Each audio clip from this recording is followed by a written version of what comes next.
everyone, it's Fitz with a walk and talk, but I'm sitting inside.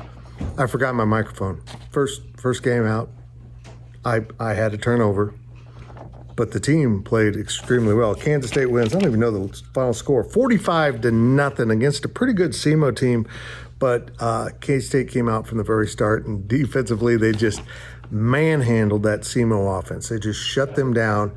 They were negative rushing for almost the entire game and ended up with 6 yards of rushing. And they have a good ground game at the FCS level. Just overwhelming stats in this game. K-State's offense, 588 yards. Will Howard was great, 18-26, 297, 2 touchdowns. And he had the remarkable stat that, as far as we can tell, Eric Crouch at Nebraska is the only other one to do it, having a passing touchdown, rushing touchdown, and receiving touchdown in the same half. Absolutely incredible. Great play call by Colin Klein with the Trayshawn Ward throw back to his quarterback. It was wide open. We hit him at the exact right time. And then we got our first dose of Avery Johnson, who ran the ball 5 times, 32 yards, got into the end zone, completed 3 or 4 passes for 55 yards. It was everything you would hope to see from Avery in his first appearance. Was it perfect? No. Now he turned it over on downs at one point. He could have had a second rushing touchdown, stepped out of bounds. Just little stuff, but that's being nitpicky. This was a dominant performance. This is a really good football team. At least they looked that way tonight. And I asked Chris Kleiman, did this kind of play out as perfectly as possible? I mean, it could just kind of no injuries, nothing major. They got in, by our count, 11 true freshmen. We're going to have to look at that again. It was absolutely amazing. And what I also take away from this is a good team, but the future of this team is when you have that many true freshmen playing, and not just because it was a blowout, because they're worthy of getting on the field. A lot of them played in the first half.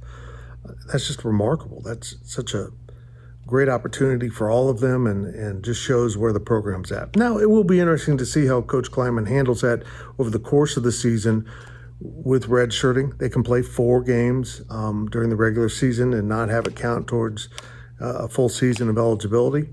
And, who will he kind of finesse and use in situations, and who's going to play? I mean, who's just going to go out there and play? We saw Avery Johnson is clearly the number 2. Jake Rubley didn't see the field, which honestly surprised me. But I think they wanted to get a good look at Avery. Maybe the intent is to redshirt him, but I think you go into it and you play him. And maybe next week, if K-State gets away, it'll be Jake Rubley's game. I'm not sure how that will play out. But this team looked really good. The hiccup was, of course, Christian Duffy being gone at right tackle. They had a little issue out there and ended up moving Cooper Beebe out for a while. And, of course, he can do it all. He just played exceptionally well as a guard or as a tackle in this game. And they rotated a bunch of young guys in over the course of the game along that line. But for the most part, the line kind of ruled the day. K-State ended up with 228 rushing yards on 40 attempts. It was pretty efficient. DJ Giddens went over 100 yards, 128 on 15 carries. You can see Trayshawn Ward is electric. He's going to be just a lot of fun to watch. The receivers, though. Keegan Johnson didn't play. Coach Kleiman said he got banged up in practice and he'll be fine. But it wasn't, they just kind of held him out. That's pretty much what he said. RJ Garcia steps in as a starter for the first time and looked fantastic. That just looked like that kind of reliable, speedy little guy that they've always had, but he's might be a new level. 7 catches, 119, had another touchdown. His first, of course, was in the Big 12 championship.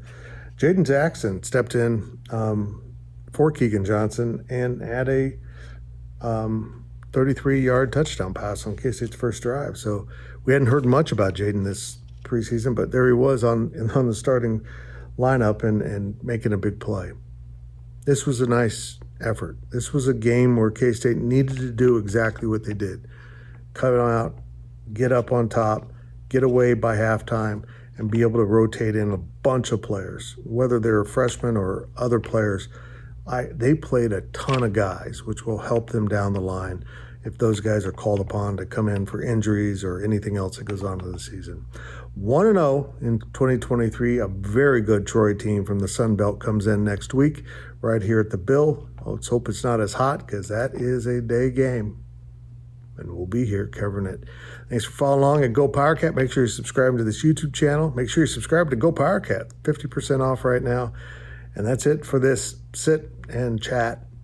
I'm Fitz, and I'll have a post-game podcast up with Cole Carmody by the morning probably, and then make sure you watch The Insiders on Monday. There are new or revived podcasts that'll be on YouTube 1:30 every Monday. We're going live with that show. We're going to do it right live. It's going to be a lot of fun. Hope you can tune in, and certainly the replay will be available if you can't watch at work or whatever. It'll be available on YouTube, and there'll be a story up at GoPowercat. That's it from the Bill. Cats are 1-0, 45-0 over SEMO.